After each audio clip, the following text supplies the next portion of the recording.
Bonjour my friends, I'm Frankie and welcome to Club Foodie.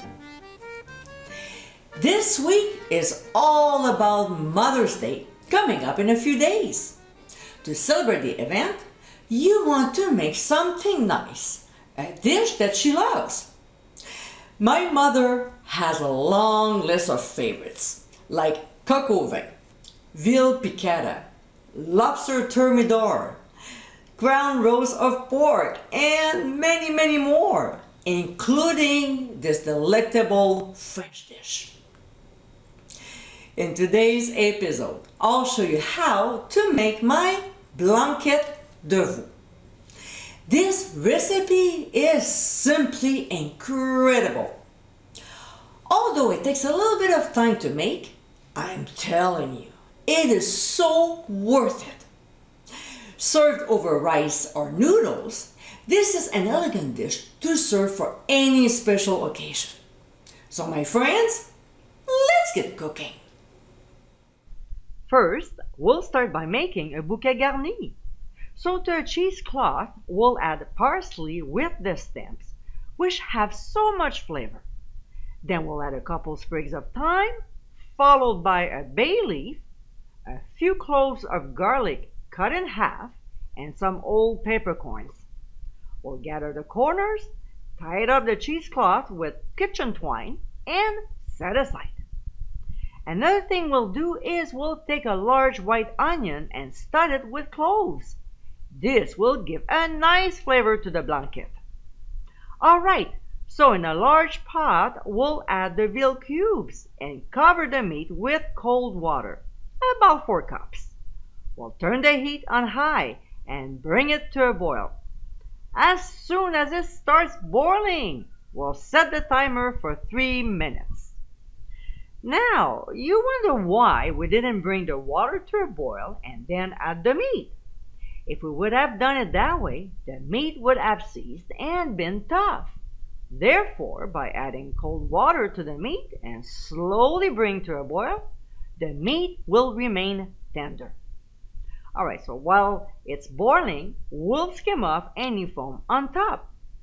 When time is up, we'll remove from the heat, transfer to a large colander to drain, and immediately rinse the meat with cold water. We'll give a good shake before transferring the meat to a Dutch oven. Alright, so now we'll prep the veggies. We'll slice the celery rib in half and then half again. Nothing fancy. For the carrots, we'll cut in half, then quarter them. Later on, we'll have to remove these vegetables, so with bigger pieces, it'll make the task easier and faster. We'll now add them to the meat, including the white onion and the bouquet garni. To this, we'll pour in chicken broth, enough to cover the ingredients. If the top of the onion sticks out a little, it's okay. There's no need to cover it completely. Then we'll season with white pepper. I don't add any salt because there's already some in the broth. But if you want more, go ahead.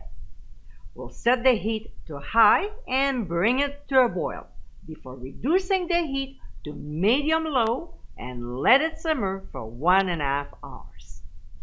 Meanwhile, we'll take care of the mushrooms.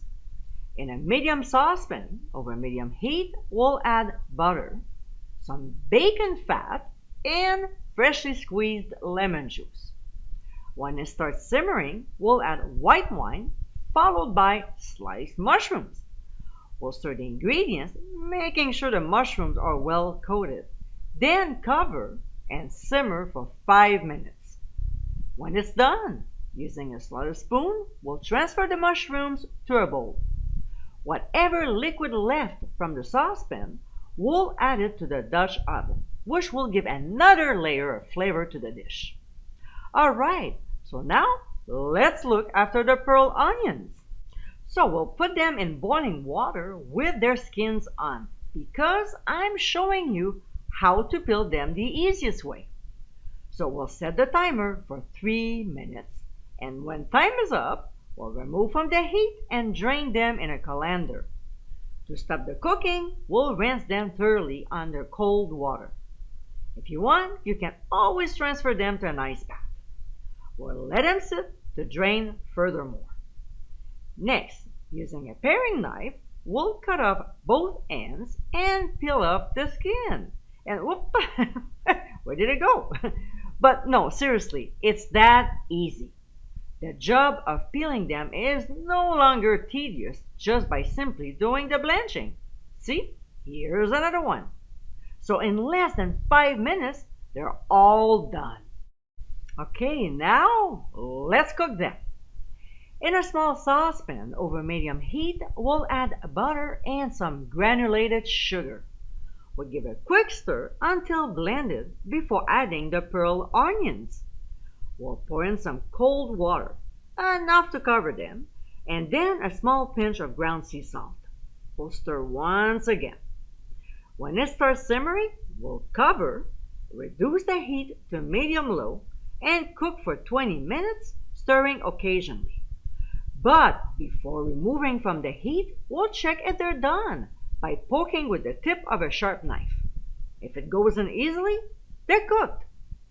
We'll transfer them to a bowl using a slotted spoon and discard the liquid from the saucepan. All right, back to the Dutch oven. After 1.5 hours, the veal is done. So we'll discard a few ingredients like the onion and the bouquet garni, as well as the celery. But we'll keep the carrots. On the other hand, if you want a truly authentic blanquette, then discard the carrots too. Now, in a separate bowl, we'll transfer the veal before straining the broth through a fine sieve sitting over a bowl. Unless there's some meat, we'll discard what's left. So we need 4 cups of broth altogether. If we don't, we'll top it up with water. Now, back to the Dutch oven that we washed, and to make the white roux, we'll add 3 tablespoons of butter and set the heat to medium. When it's melted, we'll add the flour.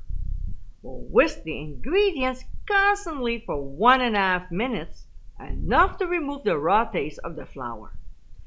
Then we'll pour in 2 cups of the broth and keep whisking until well mixed, before adding the remaining 2 cups of broth and continue whisking for 30 seconds. To this, we'll add cold heavy cream and keep whisking for another minute. We'll also add 1 tablespoon of lemon juice and, yes, again until blended. Now, we'll cook until the sauce reduces by half, whisking often so it doesn't stick at the bottom of the pot. When there's about 2 cups left, we'll taste and adjust. Mine needs more white pepper, but overall, it tastes pretty good. Next, we'll return our meat to the pot along with the mushrooms and the pearl onions. We'll stir the ingredients to combine and cook until everything is heated through. Now we can leave it like this or add the carrots. If you opt for the carrots, cut them about the same size as the veal. As they are already well cooked, they won't take time to warm up. If the sauce is a little thin, we'll add the cornstarch mixture and stir until it thickens, which should take less than a minute. Look at this, nice and thick, coating the back of the spoon. Perfect. Just before serving with rice or noodles, we'll sprinkle on some fresh chopped parsley.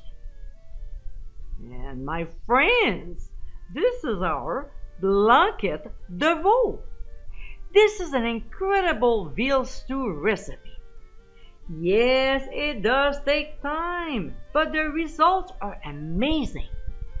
Creamy, rich, with a lovely combination of ingredients, this is the perfect dish to serve for any special occasion.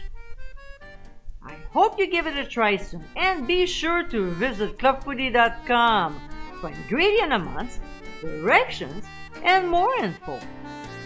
Until next time, my friends, bon appétit!